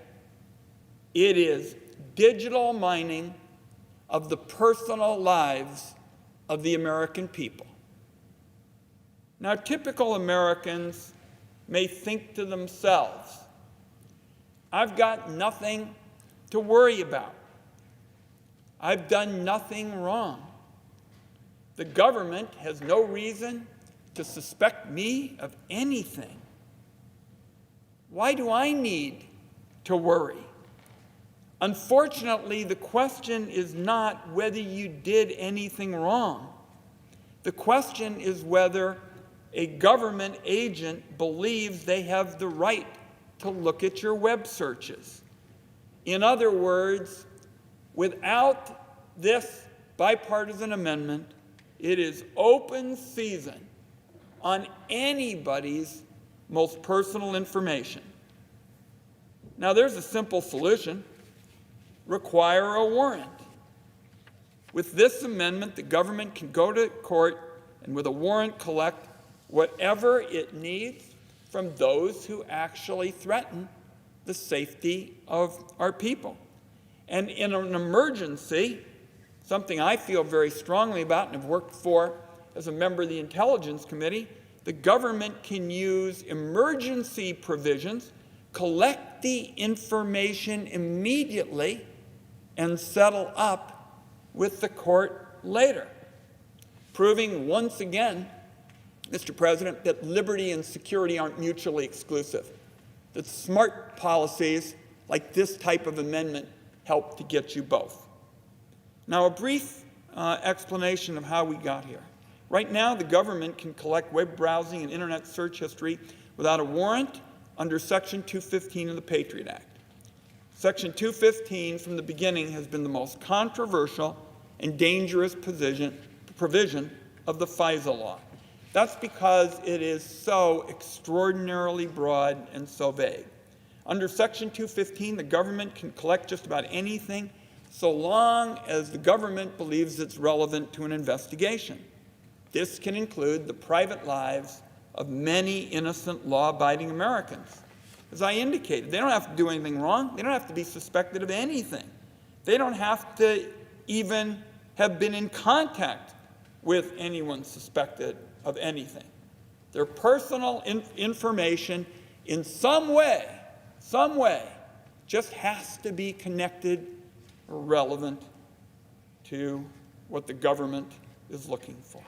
Back in 2001, when Congress passed the Patriot Act, Americans were rightly concerned about their government collecting their library borrowing records without a warrant. My colleague, the President of the Senate, might remember, because this was nationwide. People were up in arms about the prospect of the government looking at library records, the books they borrowed, and the like. Well, I'll tell you something. What we're talking about here today, looking at web history, browsing, it is thousands of times more invasive of privacy than the library records that Americans were concerned about years ago. And there is, regrettably, a long history of abuse of Section 215. A few years ago, the government decided it could use Section 215 to justify the collection of every American's phone records. The government secretly decided that the phone records of millions of innocent, law-abiding Americans were again somehow connected, somehow relevant to something the government wanted. They wanted to get it without a warrant. It was only when this abuse was publicly revealed that Congress stepped in and began reining in the government's phone record collection. Now, the Supreme Court did determine recently that physical tracking of Americans as they move around requires a warrant. And in this bill, Congress is finally getting around to stopping the government from using Section 215 to conduct warrantless collection of certain location data. But the irony is, and I say this to my colleagues because of this unique time, the irony is now that Americans have been asked to stay home and not move around so as to help our country fight this unprecedented contagion, they are more vulnerable to abusive surveillance than ever before. I think that's wrong. People today, whether they're in North Dakota, Washington State, Montana, Oregon, any of our home states, people are at home and they're living their lives online. Now more than ever, I would say to senators of both political parties, because I've long felt that these issues were fundamental to ensuring that we prove, as I stated earlier, that liberty and security aren't mutually exclusive, that smart policies give you both, and not so smart policies don't give you either. During this pandemic, Americans deserve assurances that the government isn't spying on them as their home, where they think they're going to have some measure of privacy, and probably until they heard this debate, didn't know the government could spy on them at home as they move around the internet. Americans deserve to know at this unique time that the government is not engaged in digital tracking of their personal lives. The warrantless collection of Americans' web browsing history offers endless opportunities for abuse. Donald Trump has called for investigations of his political enemies. Attorney General Barr has injected himself into investigations that affect the personal or political interests of Donald Trump. All it would take is for some innocent American's web browsing history to be deemed relevant to an investigation, and the government's off to the races, collecting all of that personal information. And then it wouldn't even matter whether that web browsing history had anything to do with the original goal of the investigation. For any number of reasons, the web browsing history of that innocent American could reveal potentially such embarrassing information that that person would be humiliated for years to come, and, of course, could be used against him or her. This is not a partisan proposition. Any administration, given the direction of the law absent this amendment, could be tempted to collect the web browsing and internet search history of political enemies, politicians, activists, journalists. And I'm just, before we wrap up, going to touch on some of the arguments against this amendment, because having served on the Intelligence Committee and followed these issues closely, invariably, at some point in this discussion, someone's going to come and say, this bipartisan amendment is going to be pretty much the end of Western civilization as we know it. We won't be safe. It's not going to protect our liberties. It's going to set up all kinds of arbitrary policies. And I just want to show how those arguments don't hold water. The first argument is that the government needs this information before it can get a warrant. But without web browsing history, there's still plenty of information available to the government even without a warrant. Phone and email metadata, subscription data, business records. But the big picture response to this argument is that it's Congress's responsibility to determine when some information is so sensitive that it requires a warrant in this bill. That was done with respect to geolocation information. I believe digital tracking of innocent Americans demands the same protection. And let me say, as I did earlier, when there is an emergency, and something that I have made a priority in my work on the Intelligence Committee, the government can go get the information immediately and then come back to the court later on and settle up. The other argument I imagine we'll hear is that this amendment would create protections for Americans that don't exist in the criminal context. The problem with that argument is that Congress isn't legislating on the criminal law right now, but it does have a unique opportunity to prevent intrusive surveillance of Americans and prevent abuses. Mr. President, FISA requires an extra layer of protection. That's because, unlike criminal law, FISA is secret. It's also a non-adversarial process. It relies on government representations that, as we've learned from the Inspector General, are frequently inaccurate. When the government uses FISA information against Americans, there's little or no notice or opportunity to challenge the surveillance. And most of all, it is subject to something that I have come to call secret law. Law that nobody knows about in a coffee shop in Washington or North Dakota or Montana.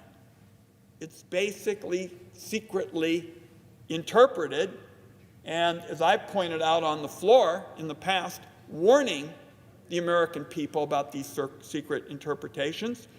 Americans sometimes don't learn about them for years, and when they find out, they are really unhappy. So I want to just touch briefly on the amendment of the Senate Majority Leader, the Mcconnell Amendment. Not only is the Majority Leader trying to block the bipartisan effort that we've been talking about, his amendment would actually make the situation even worse. Right now, the government can collect the web browsing and internet searches of Americans without a warrant under Section 215. But so far, there has not been explicit congressional authorization for the government to do it. The McConnell Amendment would, for the first time, provide that authorization. The McConnell Amendment would, in effect, tell the government that Congress approves of the warrantless collection of Americans' most private information. Wrap your arms around that one. Congress explicitly approving of the warrantless collection of Americans' most private information when millions of Americans are sitting at home today in Kansas, in South Dakota, all across the country, sitting at home, believing that they have some expectation of privacy. The McConnell Amendment pretends to limit the collection of this personal information of Americans, but it's just a fake. What the amendment really does is meaningless. It says the government can't collect content, but no one knows what that means when it comes to web browsing and internet search history. There's no clarity in the statute. There's no settled law in the courts. The Supreme Court hadn't weighed in. So what the McConnell Amendment does is invite the Attorney General to produce yet more secret law, yet another secret interpretation, designed as these things always are, to allow for the collection of the broadest possible set of Americans' private information. At some point, Mr. President, I believe the Senate needs to focus on a little bit of history. Section 215 was secretly interpreted and abused in the past. The use of these authorities to spy on Americans' web browsing and search history is a screaming alarm warning us of future abuses. What the American people deserve and what this amendment provides is clarity and transparency about what the government cannot collect without a warrant. One last argument, and that is we've heard if the Senate amends this bill, oh my goodness, the House just won't do anything at all. Well, there were 75 House Democrats and many Republicans. I want to underline that. 75 House Democrats and many Republicans who voted against this bill because it didn't include enough privacy reform. Adding key reforms like this amendment can only strengthen the support in the House. Mr. President, the American people will not tolerate warrantless government spying on their most private information when they find out that right now during a pandemic, the government has the authority to do that. I can't accept that level of unchecked surveillance. I'm very grateful for the sponsors that we have. They were listed by my colleague from Montana, a great array of organizations who share our view that liberty and security aren't mutually exclusive. I ask unanimous consent that a list of those organizations be entered into the record. Without objection. And we'll just say that I think right now, during a unique time in American history, when millions of Americans are at home and online, they deserve to have the United States Senate step up, defend their privacy and their constitutional rights, and protect them from abuses. This is the moment to stand up for those millions of people who have to be at home because we come together to deal with this contagion. I believe the Senate ought to pass the Wyden-Daines Amendment, oppose the McConnell Amendment, protect those people who are at home. And in wrapping up, Mr. President, I also want to commend our friends, Senator Leahy and Lee. As was noted, they have worked with us on a host of these efforts. I think they have a terrific amendment to strengthen the oversight role of the independent amici of the FISA court. I hope senators will also support it. I yield the floor. President, Senator from Montana. I ask consent to speak for 1 minute.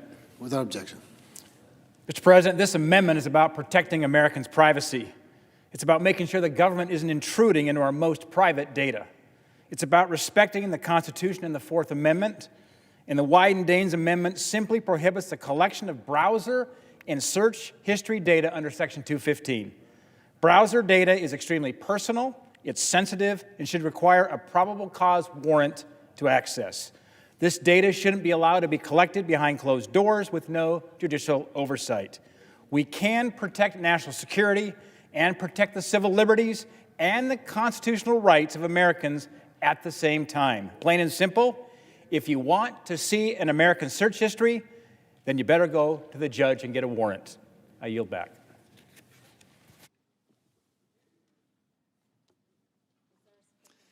Is there a sufficient second? There appears to be. The clerk will call the roll. Mr. Alexander, Ms. Baldwin, Mr. Barrasso,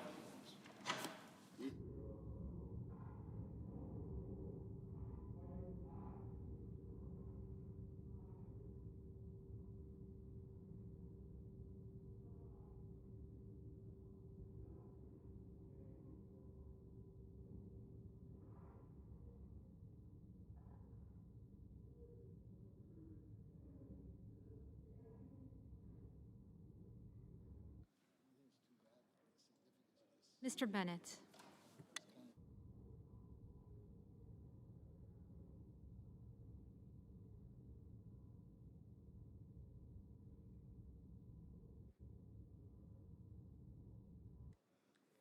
Mrs. Blackburn.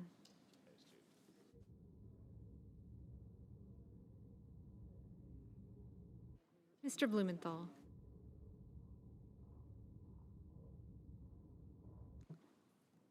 Mr. Blunt.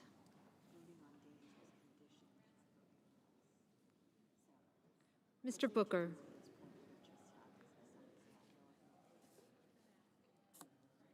Mr. Bozeman. Mr. Braun. Mr. Brown. Mr. Burr. Ms. Cantwell. Mrs. Capito. Mr. Cardin. Mr. Carper. Mr. Casey. Mr. Cassidy.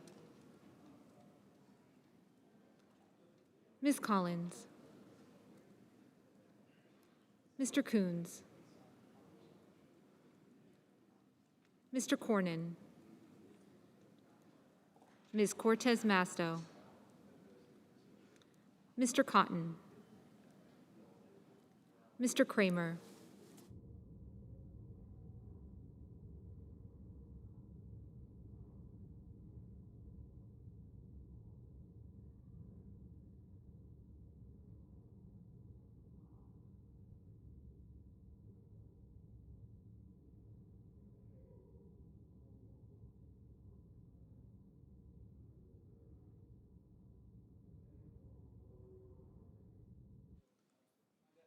Mr. Crapo.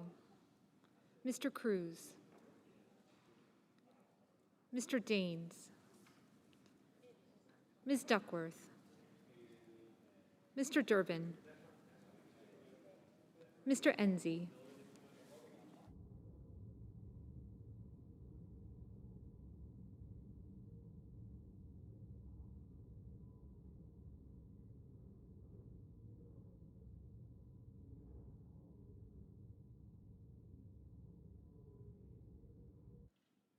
Ms. Ernst.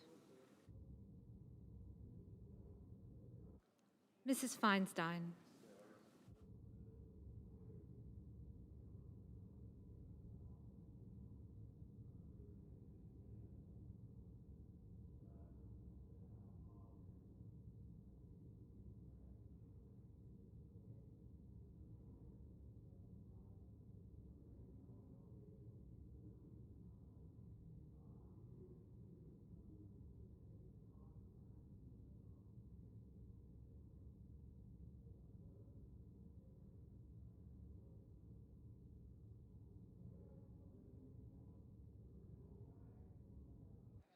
Mrs. Fisher. Mr. Gardner. Mrs. Gillibrand. Mr. Graham. Mr. Grassley.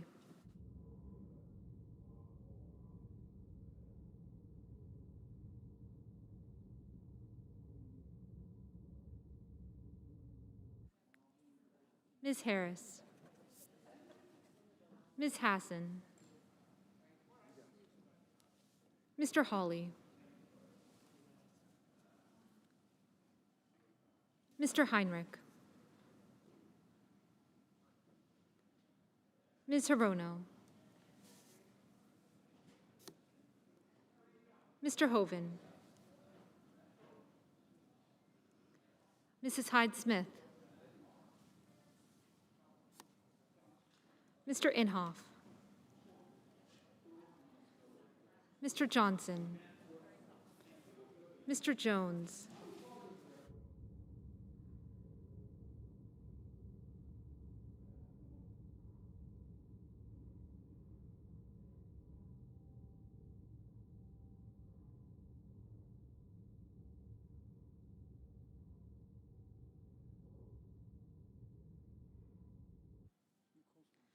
Mr. Kane. Mr. Kennedy. Mr. King. Ms. Klobuchar. Mr. Langford. Mr. Leahy. Mr. Lee. Mrs. Loeffler. Mr. Manchin. Mr. Markey. Mr. McConnell.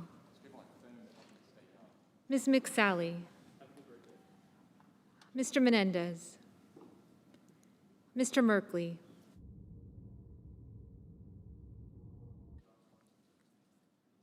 Mr. Moran. Ms. Murkowski. Mr. Murphy. Mrs. Murray. Mr. Paul. Mr. Perdue. Mr. Peters. Mr. Portman. Mr. Reed.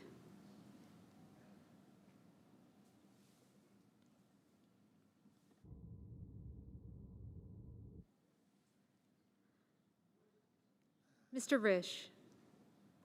Mr. Roberts. Mr. Romney. Ms. Rosen. Mr. Rounds. Mr. Rubio. Mr. Sanders.